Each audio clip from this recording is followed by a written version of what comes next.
क्या कभी आपको भी किसी ऐसे व्यक्ति द्वारा धोखा दिया गया है जिस पर आपने विश्वास किया था? अपनी कहानी नीचे कमेंट्स में शेयर करें। अपनी बात पूरी कर दिखाई। मेरी एक और बात याद रखना, शादी कोई नहीं करता, सब टाइम पास करते हैं। और बात पूरी होने से पहले मारिया ने कॉल काट दी। आंसू मारिया की आंखों से सैलाब की तरह निकल रहे थे। वह आज बुरी तरह टूट चुकी थी। इतना बड़ा धक्का लगा उसे लगा वह अब कभी उठ नहीं पाएगी। उसकी बदकिस्मती उसका पीछा करते हुए फिर से उसका सब कुछ छीन कर ले गई। उसके तकदीर में फिर से स्याही भर दी गई। उसके दिल से एकदम बद्दुआ निकली रामेश के लिए। उसने कभी किसी को बद्दुआ नहीं दी थी। उसने तो जोआत को भी बद्दुआ नहीं दी थी कभी, जिसने उसे कहीं मुंह दिखाने के काबिल नहीं छोड़ा था।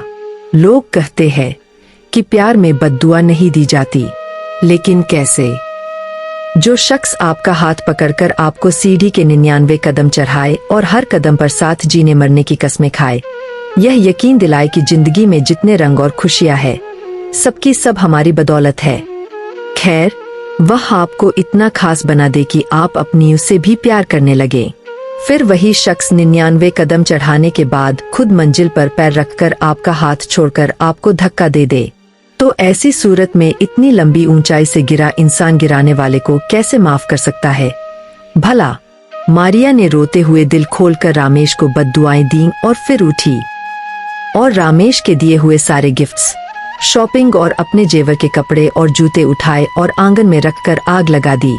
अपने जेवर और बाकी सारी चीजों को जलता देख वह जारोआर रोती रही। जब सारी चीजें जलकर राख हो गईं, उसने जल्दी से झाड़ू से आंगन साफ कर दिया। वह घर वालों के आने से पहले सब कुछ ठीक करना चाहती थी। यह सब करने के बाद वह अपने कमरे में आई और लेट गई। नसीम बेगम रात का खाना उसके कमरे में छोड़ गई। मारिया ने खाना नहीं खाया। वह सारी रात छत को घूरते हुए यही सोचती रही कि अगर आज मैं मर गई तो क्या रामेश को पछतावा होगा? यकीनन नहीं। कुछ लोगों को पछतावा भी नहीं होता और हम सोचते रहते हैं कि शायद किसी समय उन्हें अपनी नकारात्मकता का एहसास होगा, लेकिन ऐसा नहीं होता, क्योंकि पछतावा भी बस जज्बे वाले लोगों के लिए होते हैं। बेजुबान लोगों के पास सिर्फ अपना ही खुदा होता है। दिल ही दिल में उसने एक फैसला कर लिया और शांति से सो गई। 5 बजे के करीब उसकी आंख लग गई। सुबह मारिया की आंख सुबह 7 बजे उसके कमरे में तूफानी शोर की वजह से खुली, जहां उसका भाई अली अपनी सगी मां को मखसूस, बेहूदगी और खबीस जैसे अलकाब से नवाज रहा था, क्योंकि उसे 7:30 ड्यूटी पर जाना था, लेकिन उसके मोजे का जोड़ा नहीं मिल रहा था। मारिया को मां पर बहुत तरस आया। वह उठी और सामने टीवी पर रखे मोजे उठाकर अली को दिए। अली उसे देखकर चिल्लाया, अमान, कितनी बार समझाया है कि इस मनहूस बदकारदार को मेरे सामने मत आने दिया कर। और साथ ही वह जुराब फेंककर कमरे से निकल गया और बिना जुराबों के बूट पहनकर चला गया। नसीम बेगम मारिया से नजरें चुराकर बाहर निकल गईं। मारिया दोबारा अपने बेड पर आकर लेट गई। वह जानती थी कि आज के बाद अली तो क्या, कोई भी उसकी शक्ल नहीं देख पाएगा। दिन के 10 बज रहे थे। वह अपने कमरे में लेटी बेचैनी से करवटें बदल रही थी। पिछले कुछ घंटों से उसका यही हाल था। वह लगातार रामेश के बारे में सोच रही थी। कैसा खेल खेला था रामेश ने, सब जानते हुए भी। वह सोच सोचकर अजीत से पागल होने लगी, लेकिन अब बर्दाश्त की हद खत्म हो गई थी। वह बिस्तर से उठी और अलमारी की तरफ कदम बढ़ा लिए। अलमारी खोली और विशेष स्थान पर पड़ा अपना पर्स उठाया। पर्स की जिप खोलते हुए उसके हाथ कांप रहे थे। कुछ पल पर्स में हाथ घुमाती रही जैसे कुछ ढूंढ रही हो, और फिर उसके हाथ की गति रुक गई। शायद उसे चीज मिल गई थी। उसके चेहरे पर मध्यम सी मुस्कुराहट आई, लेकिन साथ ही उसके चेहरे पर एक मकश भी थी। क्या मुझे यह सब करना चाहिए? उसके दिमाग ने सवाल किया। हाँ, हालत देखी है तुमने अपनी।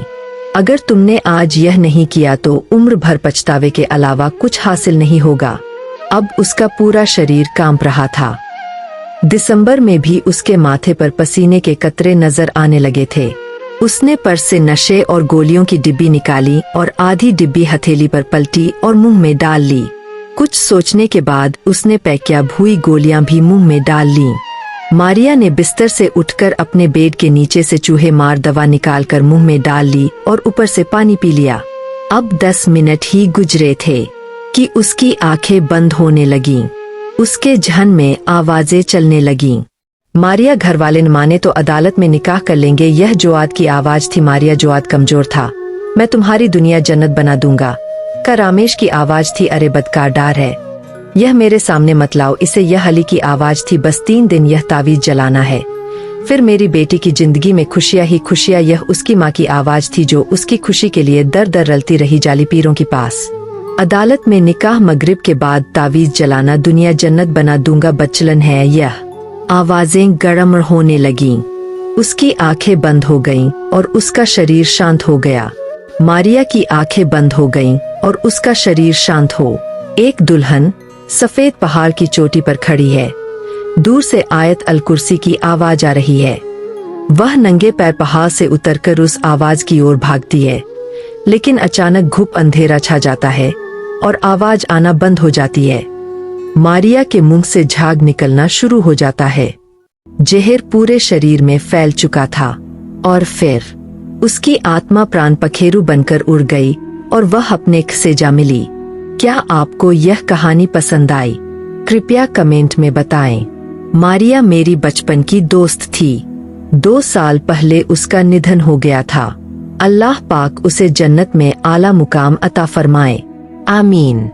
यहाँ मेरे कुछ सवाल है जिनके जवाब मेरे पास नहीं है, शायद आपके पास होंगे। जावेद ने शादी कर ली। वह अपनी पत्नी के साथ खुश है। अल्लाह ने न्याय क्यों नहीं किया? क्या यह उचित है कि जावेद को कोई सजा नहीं मिली? रामेश आज भी अपनी पत्नी और बच्चों के साथ खुश है।